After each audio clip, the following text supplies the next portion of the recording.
Silent Mind Academy presents a deep exploration into one of the most misunderstood forces shaping human behavior: the ego.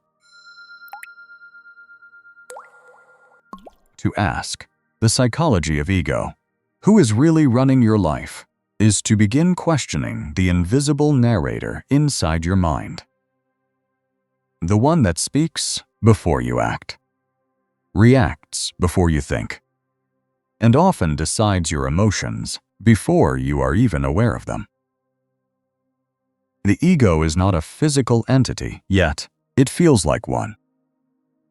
It is constructed from memories, conditioning, social comparisons, fears and desires for validation. From the moment we begin to form identity, the ego slowly takes shape as a survival mechanism.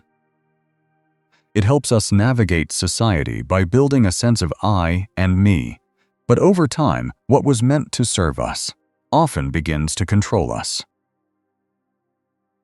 We start believing that we are the ego itself instead of recognizing it as a mental process operating within us. Most people live their entire lives without realizing how frequently the ego is driving their decisions.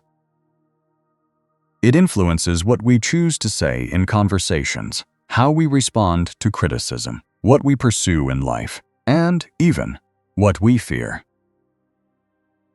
When someone insults us, it is not the present moment that hurts. It is the ego interpreting the event as a threat to identity. When we compare ourselves to others, it is the ego measuring worth through external validation. When we chase success, approval, or status without reflection, it is often the ego seeking reinforcement of its own existence. But the ego is not purely negative. It gives structure to identity, helps us function in society, and allows us to set goals. The problem arises when awareness is absent, when the ego is no longer observed but obeyed. At that point, life becomes reactive rather than intentional. You are no longer choosing your thoughts. Your thoughts are choosing you. To understand who is really running your life, you must begin to observe the space between stimulus and response. In that space lies awareness. When someone says something that triggers anger, pause and notice. Who is angry? Is it your true self, or is it the ego protecting its constructed image? This simple shift in observation begins to weaken the illusion of control that the ego holds. The ego thrives on identification. It attaches itself to roles such as successful, failure, strong, weak, intelligent, or not enough. These labels feel like truth, but they are merely narratives. The more tightly you identify with a label, the more fragile your emotional state becomes. A compliment inflates you, a criticism deflates you. In both cases, you are not free. You are dependent on external reflections to stabilize your internal world. Freedom begins when identity becomes flexible. You are not one fixed version of yourself. You are a flow of awareness, experiencing thoughts, emotions, and actions. The ego resists this realization because it survives on rigidity. It wants certainty. It wants definition. Awareness, however, dissolves rigidity by allowing you to see thoughts without becoming them. This is where psychological transformation begins. Instead of asking, "What do I think about this?" you begin to ask, "Who is thinking this?" That small shift creates distance between consciousness and ego. In that distance, clarity emerges.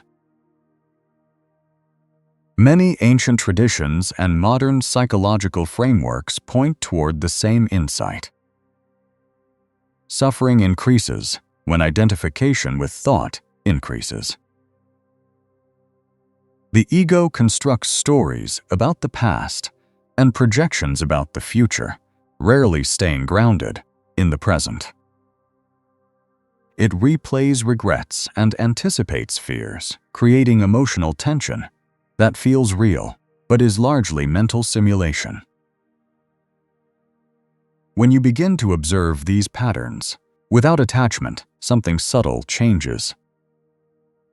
Thoughts still arise, but they lose their authority. Emotions still appear, but they no longer define you completely. You begin to act from awareness rather than reaction. This does not mean the ego disappears.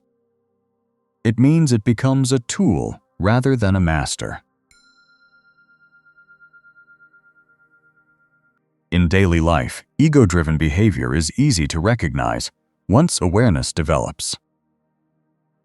It appears in arguments, where the goal is not understanding, but winning. It appears in relationships, where validation is sought instead of connection. It appears in work environments, where image becomes more important than integrity. In each case, the ego is not evil, it is simply unconscious. To reclaim authorship of your life, you must practice presence. Presence is not a mystical state, reserved for meditation alone. It is the simple act of noticing what is happening internally while it is happening. You can be speaking and still aware of the thoughts behind your words. You can be listening and still aware of the impulse to react. This dual awareness is what weakens ego dominance. Another important aspect is emotional responsibility. The ego often externalizes blame. It says, "They made me feel this way." But awareness reveals a different truth. Others may trigger emotions, but they do not create them within you. The emotion arises from interpretation.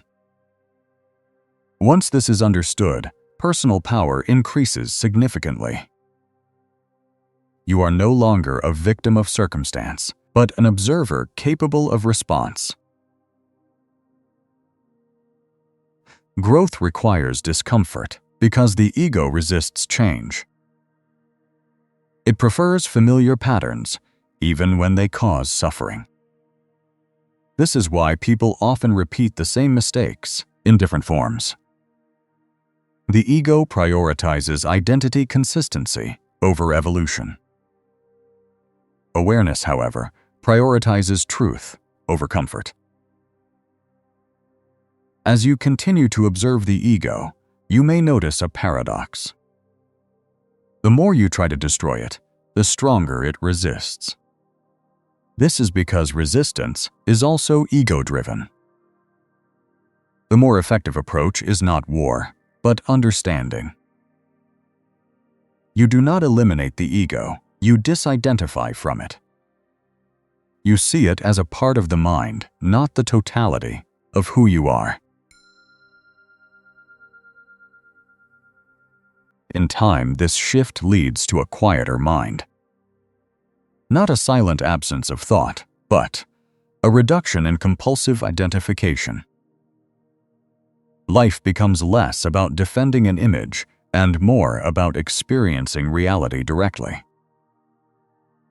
Decisions become clearer, relationships become more authentic, and internal tension begins to dissolve. Ultimately, the question, "Who is really running your life?" is not meant to produce fear, but awareness. If the ego is running your life unconsciously, then life feels reactive, fragmented, and externally controlled. If awareness is present, then the ego becomes a functional tool, and you become the observer, guiding its use. Silent Mind Academy invites you to reflect not as a concept, but as a lived inquiry. Throughout your day, pause and notice. Is this choice coming from awareness or from the need to protect an identity? Is this reaction necessary or is it automatic? In these small moments of questioning, transformation begins. You are not here to eliminate the ego. You are here to see through it. And in seeing through it, you return to something simpler and more powerful than identity: conscious presence. Thank you for using Silent Mind Academy. May your awareness grow stronger than your reactions, and may you begin to recognize the quiet space where your true freedom has always been.